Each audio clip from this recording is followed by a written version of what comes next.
Sí, es divertido que preguntes. Por aquel entonces estábamos rodando la tercera temporada de Tales from the Loop.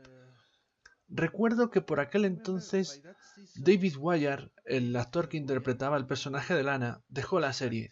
No recuerdo los motivos, creo que era algo de dinero o de sus pagas. En cualquier caso, decidimos que en vez de contratar a otro actor o actriz para interpretar su personaje, haríamos desaparecer a Lana. Lana se convertiría así en el motor de la tercera temporada. El resto de personajes tendrían que buscarla a ella y a Jimmy, otro personaje que hicimos también desaparecer al principio de la tercera temporada. Así pues, acabábamos de empezar a grabar, como digo, la tercera temporada. Y un día Mike, nuestro productor para aquel entonces, me llamó. Me dijo, Michael, tenemos un problema. Dije, de acuerdo, de acuerdo.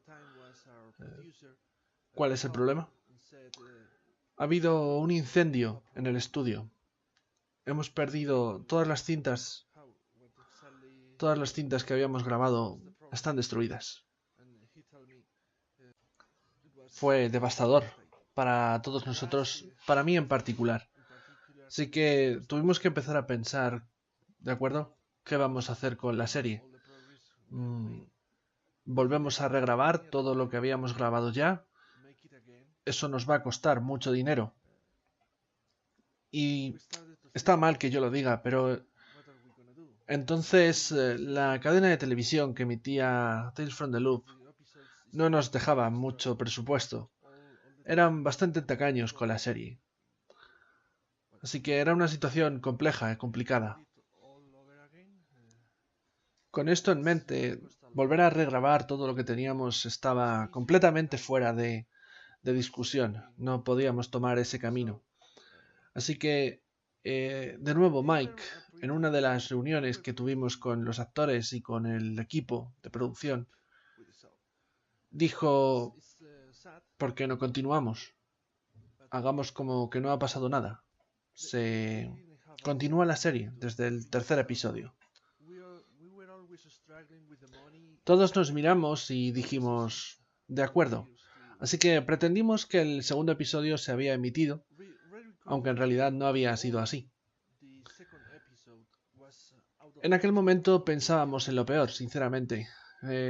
Estábamos teniendo problemas con el dinero y la cadena no nos apoyaba demasiado. Sinceramente, el show iba a ser cancelado tarde o temprano. Así que dijimos, adelante, continuemos y ya está. Se emitió el tercer episodio sin haber emitido el segundo, lo que fue una idea bastante alocada y valiente para 1984. Por fortuna aquello salió bien. Y con el tiempo, con los años, pues ha habido toda esta leyenda urbana, este estatus mítico sobre el segundo episodio de la tercera temporada, sobre cuál era la temática, qué sucedía en él. Y los fans nos han preguntado en multitud de convenciones y de entrevistas sobre cuál era ese guión oculto del segundo episodio, qué es lo que sucedió. Simplemente nunca se llegó a emitir porque perdimos toda la grabación y no podíamos volver a grabarlo. Así que, teniendo en cuenta cómo salió todo, creo que el resultado final fue bastante más positivo de lo que pensamos para una desgracia semejante. El segundo episodio de la tercera temporada, como digo, nunca se emitió, pero sí que teníamos el guión y sí que llegamos a grabarlo. Lo que nunca llegamos a hacer fue montarlo todo. Así que cuando se incendió el estudio, se perdieron todos los materiales en bruto, ya que nunca llegamos a montar, como decimos, ese episodio. No obstante, siempre hemos sabido qué es lo que sucedía. El capítulo empezaba con los niños, siempre empezábamos con los niños. El anterior, en el primero de los episodios, habíamos dejado, creo recordar, sí, si la memoria no me falla, habíamos dejado a los niños investigando una especie de extraña cápsula, una esfera muy compleja que parecía una máquina y no sabían de dónde había salido, cuando les atacaron unos velociraptores. Los velociraptores huyeron al escucharse el rugido de un dinosaurio mucho más grande y mucho más terrible. Ese es el momento en que terminaba ese primer episodio de la tercera temporada. Y ese es el instante en el que empezaba el segundo episodio de la tercera temporada. ¡Qué lío! Recuerdo que hacíamos que Tyler saliese corriendo y fuese huyendo a su casa, dejando allí a sus dos amigos. Por su parte, Sammy y Tommy, en un momento de quizá unión fraternal o de amistad, acababan refugiándose en la cápsula aquella, cuando se descubría que el dinosaurio que se estaba acercando era un herbívoro, un Parasaurolophus, un dinosaurio muy grande pero totalmente inofensivo. No obstante, golpeaba la esfera y algo debía de suceder en ese momento, porque se activaba con ellos dentro. La cápsula se sellaba y acababan siendo transportados, no se sabía muy bien cómo, a una especie de lugar paralelo. Recuerdo que filmamos aquello de un modo bastante abstracto. Era una enorme habitación completamente hecha por planchas metálicas, en donde no se veían ventanas ni puertas de ningún tipo. Cuando ellos salían no sabían dónde estaban. Cuando salían de la cápsula, claro. Y en ese instante hacíamos que el espectador viese, del mismo modo que los personajes, que se materializaba una especie de figura humanoide vaporosa. Algo en lo que no podían ver que tuviese ningún tipo de facción, rostro, estaba como en la distancia y se difuminaba. Era muy extraño. Los niños se asustaban y se refugiaban de nuevo dentro de la cápsula, intentando por todos los medios conseguir que se pusiese en marcha y les hiciese volver a Boulder City, mientras esta extraña figura se acercaba hacia ellos. Así que esa escena era bastante dramática, bastante tensa, y venía a dar nuevas claves y nueva información misteriosa sobre lo que estaba pasando en la serie y en Boulder City. Por fortuna, Tommy y Sammy conseguían poner en marcha esa máquina que les transportaba de nuevo a Boulder City, donde acababan volviendo a su casa.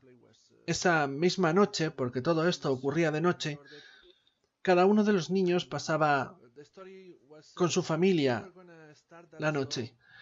Y creo recordar que grabamos una escena. Sí, ya lo recuerdo. Grabamos una escena con Sammy en la que hablaba con su abuelo.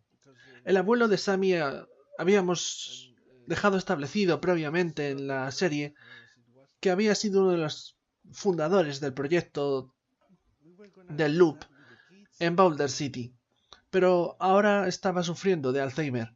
Así que Sammy, que estaba muy extrañado de que su abuelo hubiese empezado a dibujar y a pintar esas mismas esferas que aparecían y que le habían transportado a esa extraña habitación metálica, Sammy decidía hablar con su abuelo. La verdad es que era una escena muy bonita y me dio mucha pena que no se pudiese ver ni emitir. Ambos, nieto y abuelo, charlaban mientras el abuelo tenía sus breves momentos de lucidez con esa terrible enfermedad que estaba padeciendo y que Sammy, a su tierna infancia, no era capaz de comprender por completo. Fue una escena preciosa en la que Griffin, el actor que interpretaba a Sammy, realmente daba lo mejor de sí. Fue precisamente una de las cosas de las que más me enorgullecía de esa serie. Las grandes actuaciones tanto de Griffin, Mark y Diego, creo que se llamaba el actor hispano que hacía de Tommy. En general era una serie de actores y eso se notaba. Una pena, como digo, que no se pudiese ver esa escena. Esa escena ya, ¿cómo decirlo? Entregaba claves importantes sobre lo que estaba sucediendo en Boulder City y el proyecto. ¿De qué trataba? No se llegaba a decir, pero sí se sabía que el abuelo había participado activamente en él y que era algo lo bastante peligroso y terrible como para que en su enfermedad quisiese que se pusiese un un alto a ese proyecto. Con esa incógnita hacíamos, si mal no recuerdo, o pretendíamos hacer una elipsis. Como ya digo, el episodio nunca llegó a montarse por las circunstancias. A la mañana siguiente los chavales iban al colegio y teníamos un par de escenas grabadas en las que estaban en clase hasta que aumentábamos de nuevo la tensión. La verdad es que la tercera temporada teníamos planeado que fuese un momento de revelaciones, pero al mismo tiempo de profunda tensión para los críos. Aumentábamos la tensión en este episodio cuando el director hacía llamar a Sammy y a Tommy. Se descubría que quienes estaban en la oficina del director del colegio y les habían hecho llamar eran en realidad los dos agentes del FBI, falsos agentes del FBI. Ya para aquel entonces se sabía que no eran verdaderos agentes del gobierno, o al menos del FBI, que querían hablar con ellos. Por supuesto, lo dejábamos ahí cortado en ese cliffhanger para que la gente sintonizara en el siguiente episodio y supiese qué pasaba con Sammy y con Tommy, en esa escena. Por su parte, Tyler estaba viviendo una especie de dulce momento. Recuerdo que empezamos a jugar un poco con su sexualidad, algo que habíamos hecho desde el principio de la serie. Y quisimos darle un poco de protagonismo, más que nada porque estábamos experimentando con lo que podría ser este personaje rarito, que al principio habíamos dejado muy claro que era muy despreciado dentro de su colegio y de lo que era Boulder City en general, y que poco a poco se estaba descubriendo que podía llegar a ser popular, o al menos estábamos explorando esas líneas en la serie en la tercera temporada. Tenía unos momentos bastante íntimos con el personaje de Lydia, rival de Sammy, que le pedía ir a su casa para hacer un trabajo. Por supuesto, aquello del trabajo era algo que se había inventado la propia Lydia, porque lo que pretendía en realidad era invitarle al baile de fin de curso. Algo a lo que Tyler le dejaba atónito. En ese momento cortábamos ese momento romántico quizá de lo que era el capítulo cuando llamaban a la puerta de Tyler, y recuerdo que el que llamaba a la puerta de Tyler era Misa, el hermano de Lana, que como ya hemos dicho había desaparecido porque, bueno, por intrahistorias de actores, pero en la trama la habíamos hecho desaparecer. Era Misa, y cuando Tyler contestaba, le decía que Jimmy había aparecido, pero no advertíamos si había aparecido muerto, si había aparecido vivo o en qué condiciones había vuelto a aparecer. Dejábamos ese coitus interruptus, como le gustaba decir a Mike, para que los espectadores, los fans de la serie, tuviesen motivos más que suficientes y sintonizaran la semana siguiente al tercer episodio de la serie. Lamentablemente, como ya he dicho, nunca se llegó a emitir ese segundo episodio, así que directamente después de dejarlo en los dinosaurios, a la semana siguiente los espectadores conectaron con que Jimmy había desaparecido. Había un hueco que todo el mundo se extrañó y que realmente empezaron a pensar si se habían perdido algo. ¿Qué es lo que habíamos hecho? Porque os recuerdo, como decía al principio, que nosotros nunca dijimos qué es lo que sucedía. Simplemente un día emitimos un episodio y a la semana siguiente nos saltamos al tercero como si no hubiera pasado nada. Fue algo divertido.